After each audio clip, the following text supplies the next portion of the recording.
वाहिगुरू जी का खालसा वाहिगुरू जी की फतेह। हाँ जी, आप सबना ने सुन लिया होगा ਜਾਂ पढ़ लिया होगा कि अज के समय ਦੇ ਵਿੱਚ 2021 ਦੇ ਵਿੱਚ ਸਾਡੇ ਦੇਸ਼ ਦੇ ਅੰਦਰ ਲੜਕੀਆਂ ਦੀ ਗਿਣਤੀ ਲੜਕਿਆਂ ਨਾਲੋਂ ਵੱਧ ਹੋ ਗਈ ਆ। ਬੜੀ ਹੈਰਾਨੀ ਵਾਲੀ ਗੱਲ ਆ ਤੇ ਸ਼ਾਇਦ ਖੁਸ਼ੀ ਵਾਲੀ ਗੱਲ ਵੀ ਹੈ, ਕਿਉਂਕਿ ਪੁਰਾਣੇ ਸਮਿਆਂ ਦੇ ਅੰਦਰ ਆਪਾਂ ਪਿੱਛੇ ਜੇ बहुत ज़्यादा इस मुहिम वाल जोर दिता सी कि बेटी बचाओ बेटी पढ़ाओ, तो भरूण हत्या का जिहड़ा कलंक साडे समाज के उत्ते लगा सी उसनूं आपां रोकण ते बड़ा जोर दिता, तो शायद आपां उसनूं रोकण दे विच भी समर्थ होए आ।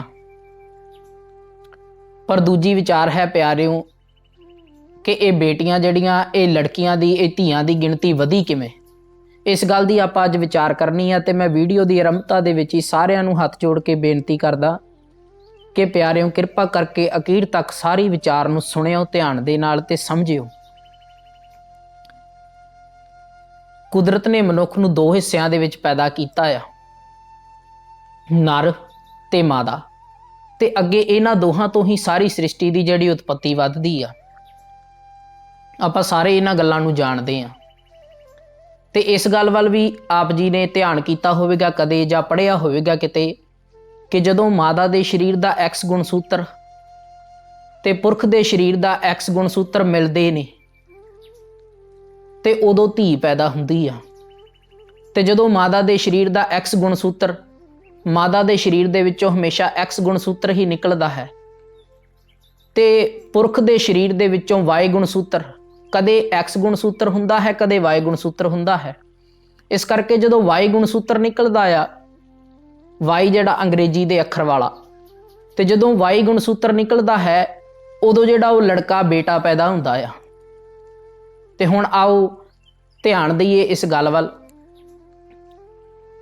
कि जिहड़ी सृष्टि तो सारी ये उत्पत्ति हो रही है, वो सृष्टि दे अंदर नर नूं जिहड़ा है वो कुदरत ने मादा दे नालों इस्त्री दे नालों ज़्यादा सोहना बनाया है।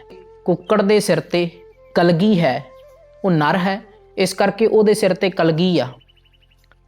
शेर दे जिहड़े वो लंबे लंबे मुख ते वाल हुंदे ने, शेरनी दे मूँह ते नहीं हुंदे। मोर दे जिहड़े वो खंभ लंबे लंबे हुंदे ने, मोरनी दे खंभ इन्ने लंबे नहीं हुंदे।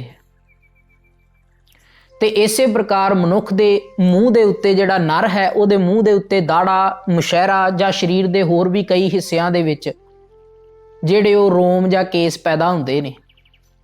ਇਹ ਸਾਡੇ ਮਰਦਪੁਣੇ ਦੀ, ਇਹ ਸਾਡੇ ਨਰਪੁਣੇ ਦੀ ਨਿਸ਼ਾਨੀ ਹੈ, शरीर ਦੇ ਉੱਤੇ केस पैदा होना। ਤੇ ਦੂਜੇ ਪਾਸੇ ਆਪਾਂ ਧਿਆਨ ਦਈਏ, ਇਹ ਵੀ ਵਿਚਾਰ ਆਪ ਜੀ ਨੇ ਸੁਣੀ ਹੋਵੇਗੀ ਕਿ ਕੁੱਕੜ ਨੇ ਕਦੇ ਨਹੀਂ ਆਖਿਆ ਹੋਵੇਗਾ ਕਿ सिर तो जिहड़ी कलगी उतार के उन्होंने कुकड़ी बनाया जाए। शेर ने कदे अपने वाल उतार के या शेरनी बनने का यतन नहीं किया। मोर ने कदे अपने जिहड़े वो खंभ उतार के मोरनी बनने का यतन नहीं किया। केवल नर मनुखों के विचों केवल नर है इदां दे जिहड़े अपने आले दुआले तुसीं वेख रहे हो कि केस दाड़ा कतल करा के ते इस्त्री वांग सोहना लगण का यतन कर रहा। हालांकि इस्त्री है नहीं सोहनी, जे सोहनी होवे ते होर किसी तरह का जिहड़ा हार शिंगार करन दी लोड़ ना पवे, पर इस्त्री नूं इसे करके शिंगार करना पैंदा कि वह सोहनी दिखना चाहुंदी है। समाज दे अंदर अज इस्त्रियां जिहड़ियां ओ मर्दां वाले वस्त्र पा के मर्द वर्गियां सोहणियां दिखना चाहुंदियां ने। प्यारिओ, मैं किसी दे उत्ते उंगल नहीं चुक रहा, आपां केवल गल कर रहे हाँ कि अज समाज दे विच इस तरह हो रहा वा। ते मर्द जिहड़ा है वो इस्त्री वांगू सुंदर दिखना चाहुंदा, भाव इस्त्री नूं सोहना जाण के उहदे वांग दिखण वास्ते वो क्लीन शेव करवा रहा। ते शरीर दे उत्ते जिथे भी केस जां रोम पैदा हुंदे ने, अज कई तरीके आ गए, मैनूं उन्हां दा नां नहीं चेता, ते उन्हां तरीकिਆਂ दे राही मर्दपुणे दी निशानी है केस पैदा होने, मुख दे उत्ते दाड़ा मुशहरा आउणा। ये सारे नूं कतल करवा के वढ के कट के ते जिहड़ा स्वरूप है वो इस्त्रियां वांग बनना चाहुंदा है मनुख। जिहड़ा आप जी ने आरंभता दे विच तस्वीर दे विच भी वेख लिया होवेगा कि साडे आले दुआले अज कई लोग इदां दे ने जिन्हां दे विच ये इस्त्रियां वाले गुण पैदा हो रहे ने।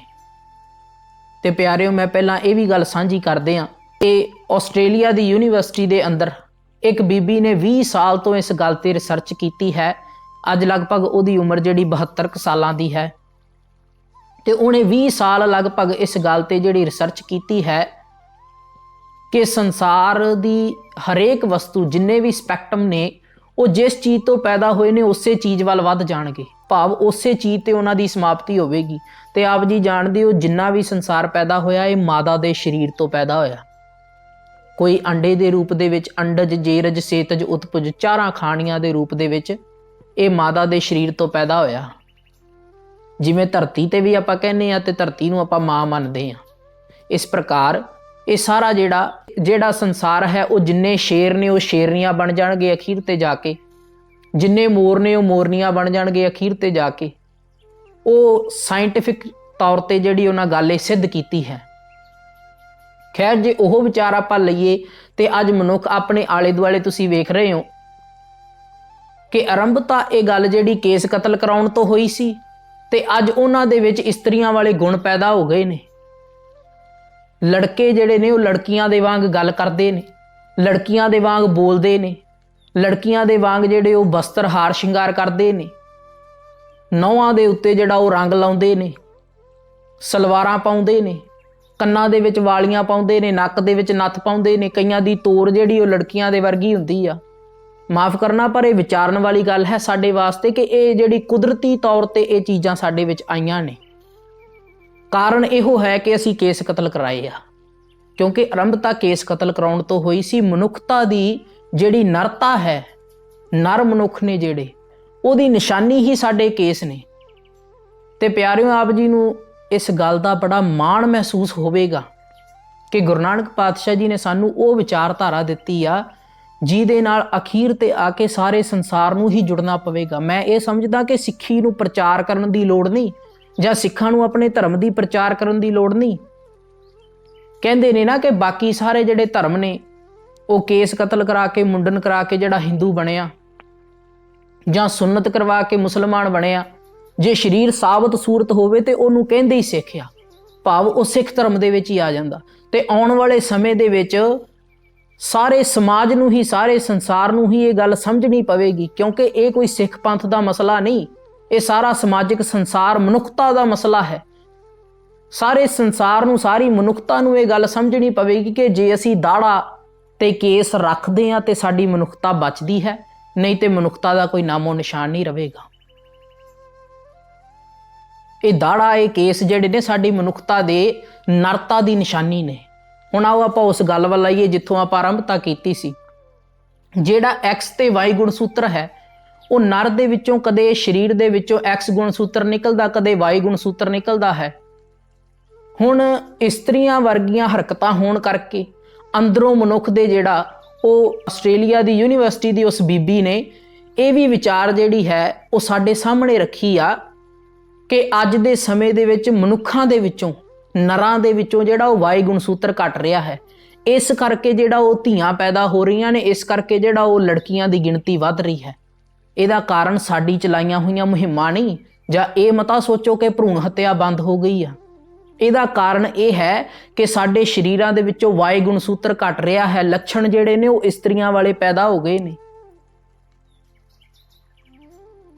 ਆਪ ਜੀ ਆਪਣੇ ਆਲੇ ਦੁਆਲੇ ਦੇਖ ਕੇ ਇਸ ਗੱਲ ਦੀ ਗਵਾਹੀ ਲੈ ਸਕਦੇ ਹੋ। ਸਾਡੇ ਸਾਹਮਣੇ ਪ੍ਰਤੱਖ ਇਹ ਗੱਲਾਂ ਹੋ ਰਹੀਆਂ ਨੇ।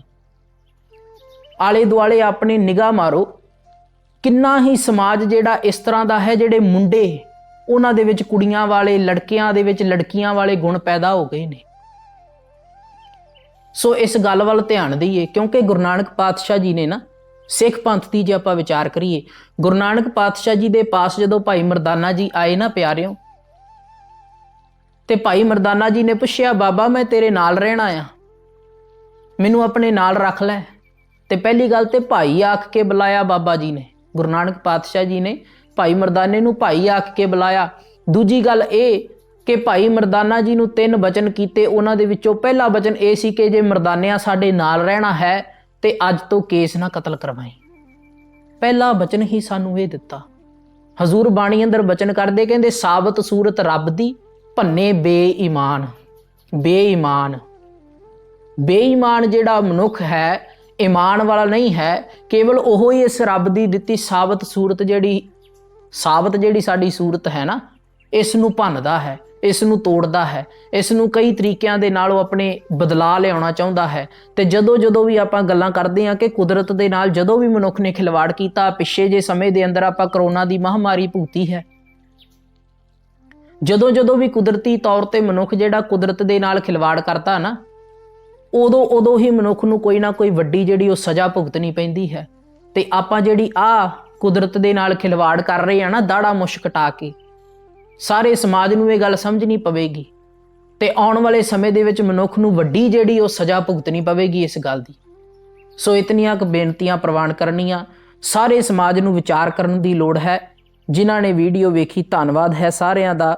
ਕਿਰਪਾ ਕਰਕੇ ਵਿਚਾਰ ਵੱਲ ਗੌਰ ਕਰਨਾ, ਧਿਆਨ ਦੇਣਾ ਇਸ ਗੱਲ ਵੱਲ। ਆਓ ਫਤਿਹ ਦੀ ਸਾਂਝ ਪਾਈਏ। ਆਖੋ ਵਾਹਿਗੁਰੂ ਜੀ ਕਾ ਖਾਲਸਾ, ਵਾਹਿਗੁਰੂ ਜੀ ਕੀ ਫਤਿਹ।